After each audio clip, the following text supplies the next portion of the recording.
Hey guys, it's been like 2.5 months since I got my Pit Boss 1150, and I did that scathing review on the app that was absolute garbage for Android.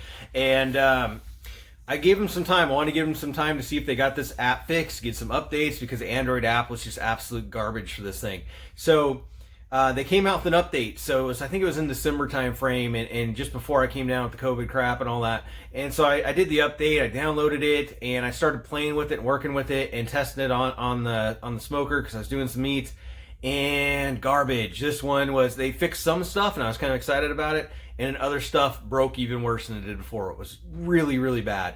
And so I'm getting ready to release a scathing review on it, of course, because I'm very disappointed in their app development, and their product manager should be ashamed of what they've done so far with this app.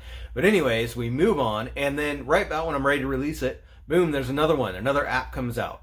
And so I didn't have any meat at the time. I was down and out with COVID. Family was. I didn't do anything with it. And so I finally got a chance to throw some meat on, do some cooking with it, play with the app, really take a look at it. And that's what this video is about, as a follow-up. It's like, okay, has Pit Boss finally gotten an app out that is worth a darn? Because I noticed we had our initial app, and then there was a month or so time gap. They did a release, and then it was like a week later they did a Band-Aid release because that one was so bad. And then it's been nothing for several weeks now. Almost a month now, and haven't seen anything from them, so I don't know if there's something else ready. But I thought, okay, now's the time to release this video. You can see where they're at with their Android app. Let's take a look. All right, so let's get this app loaded. It loads just like before. We just touch our paired smoker. It's going to load right up, and we got this cool new interface. We got this smoky background. It looks all fancy. They actually fixed what I complained about. My number one complaint, or one of my number one complaints. I can see my current temperature of the probe, and I can see the set temperature for the alarm. So you can see them both at the same time. That is awesome. That's one of the big complaints I had in the previous video that I was ranting about. And it's as simple as you hit the set icon, you enter your temperature, and boom, that's it. So you've got your current temp and you've got your alarm temperature. Let's talk about temperature adjustment now. You see me scrolling that wheel around, and it's awesome now. It looks a lot better, and I just selected a temperature of 250. Now, Pit Boss did exactly what I was asking for. You can now see your set temperature. So check that out. It shows set and 250 degrees. That's exactly what I was hoping for. I can see it. And then down below on the scroll wheel, it also shows the set temperature. Now above where it says 250 set, that's going to jump back to actual, just like it did. So the grill is at 250 right now, or sorry, 225 right now. My set temperature is at 250 on the scroll wheel. This is where everything goes sideways. Pit Boss, your app is still screwed up big time. That 250 that I just manually set down below is going to change on its own back to 225.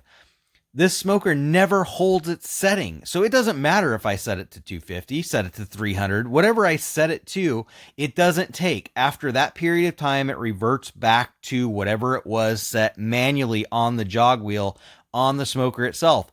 You can adjust temperature on this app. That's crazy. And more crazy. All right, so you just saw the jog wheel at the bottom, the little circular pad, get smaller on its own for no reason. So there's a formatting error. And look at the upper right-hand corner, 165. That's broken. It's all jumbled up now for no reason. I didn't do anything. Now let's look at the timer. It does have a timer feature. Right in the dead center middle under 225, you hit the little timer, and you can use your wheel to select the time. It's kind of cumbersome to do it, but you can set a timer there. You can also cancel that timer. But when you cancel that timer, it further breaks formatting, and sometimes it fixes itself, sometimes it doesn't. So we're going to cancel it, and we're going to let it sit for a minute, and on its own, the formatting gets even crazier. So check that out. It's totally horked now. And then, boom, it fixed itself. Now, again, sometimes it does fix itself, sometimes it doesn't. Overall, Pit Boss, you're almost there. You got your set and your actual temperatures for your probes. You've got the wheel is better, even though it's unnecessary. You got a cool smoke background. But guys, your app is still just fundamentally broken. You cannot even set temperature from the app, and that is just absurd. Fahrenheit and Celsius does work, and the power button, of course, does work. You can turn the smoker off. You cannot turn the smoker on. That's for safety reasons, so you don't butt dial your smoker. That is it for my little update on this. That's what you're going to get when you get this app. It's still broken. It's getting there, but they do need to get another update out there to really polish this thing off. And one last thing, you still can't assign a dedicated alarm, or there's no dedicated chime for this app. So whatever your text messages are, and trust me, with the latest versions of Android, you can't manually set a sound for this app. There is no distinct sound for it. So it may be set to your text message chime and you can't hear it. If it goes off in the middle of the night because you're cooking brisket for a long period of time, you don't hear it go off. So that's also still broken. There's no dedicated sound for this app or alarm. Pit Boss, get on it. Catch you later.